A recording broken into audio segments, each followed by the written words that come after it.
सब धरती को बना के कागज, वनों की लकड़ी बना कलम, सात समंदर स्याही से भी गुरु के गुण लिख सके न हम। सुकृति साहित्य में आपका अभिनंदन।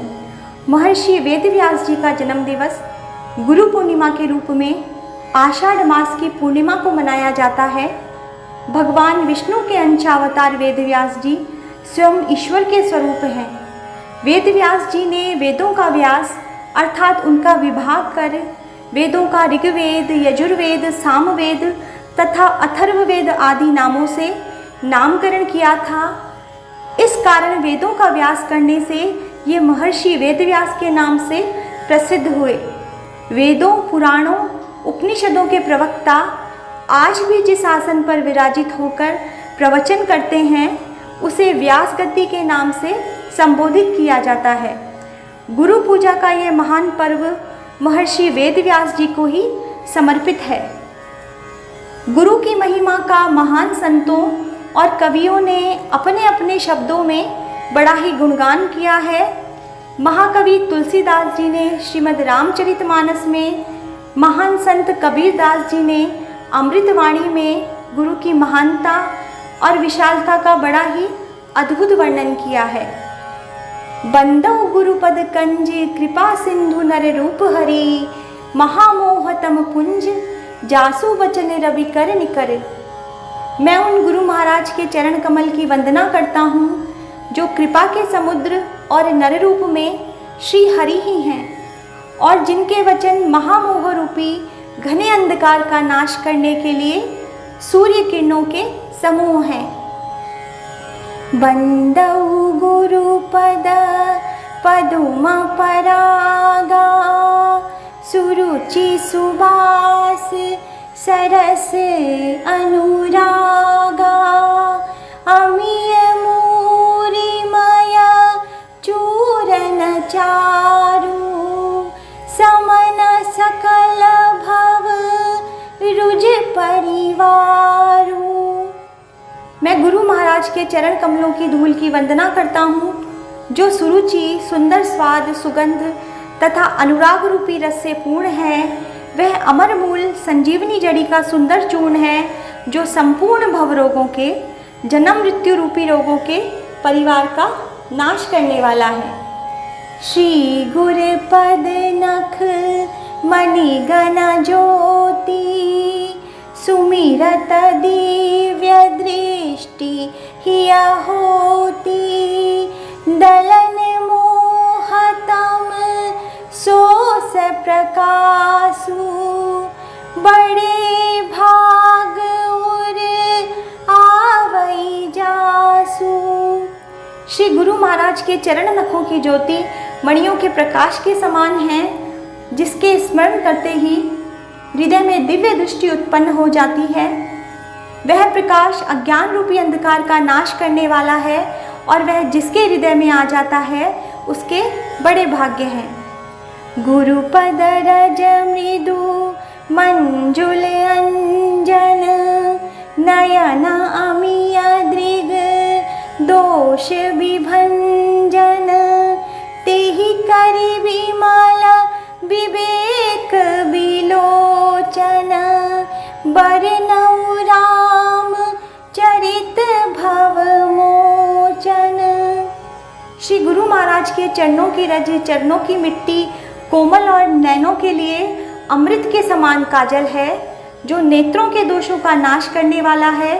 उस काजल से, उस अंजन से विवेक रूपी नेत्रों को निर्मल करके मैं संसार रूपी बंधन से छुड़ाने वाले रामचरित्र का वर्णन करता हूँ। महान संत कबीरदास जी ने भी अपनी अमृतवाणी में गुरु की महानता का बड़ा ही अनुपम वर्णन किया है। सब धरती कागद करूं, लेखनी सब बन राय, सब धरती कागद करूं, लेखनी सब बन राय, सात समुद्र की मसी करूं, गुरु गुण लिखा न जाय, कबीर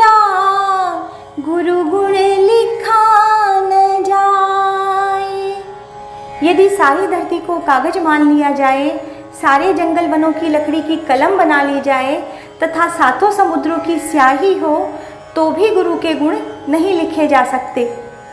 कबीर हरि के रूठते गुरु के शरणे जाए।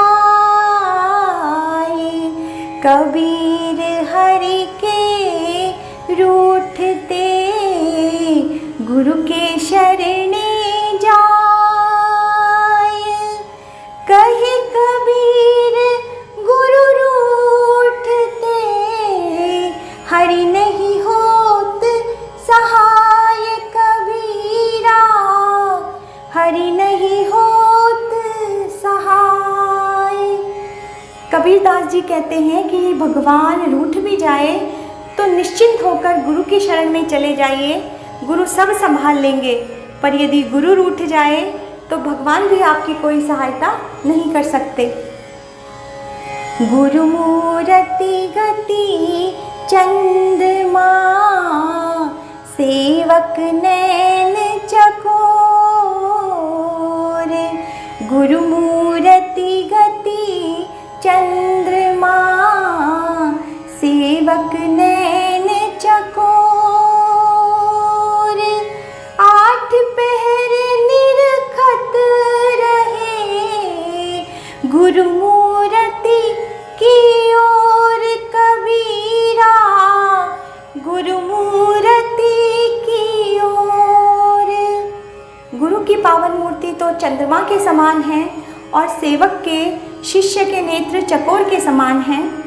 जिस प्रकार चकोर चंद्रमा को निहारता रहता है, उसी प्रकार आठों पहर सेवक को भी गुरु का ध्यान करना चाहिए। कबीर ते नर अंध है गुरु को कहते और। कबीर ते नर अंध है गुरु को कहते और। हरि के रूठे ठोर है गुरु रूठे नहीं ठोर। कबीरा गुरु रूठे नहीं ठोर। कबीरदास जी कहते हैं कि वे मनुष्य अंधों के समान हैं जो गुरु के महत्व को नहीं जानते। यदि हरि रूठ जाए तो भी शायद स्थान मिल जाए, परंतु गुरु के रूठने पर कहीं स्थान नहीं मिलता। गुरु को सिर पर राखिए चलिए आज्ञा माही।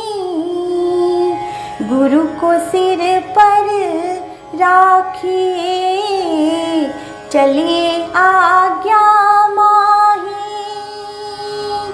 कहे कबीर तादास को तीन लोक भय नाही। कबीरा तीन लोक भय नाही। गुरु को अपने सिर पर रखिए, उनके सम्मान में शीश झुकाइए, हमेशा उनकी आज्ञा का पालन करना चाहिए। कबीरदास जी कहते हैं ऐसे शिष्य को, ऐसे दास को तीनों लोकों में कोई भय नहीं है।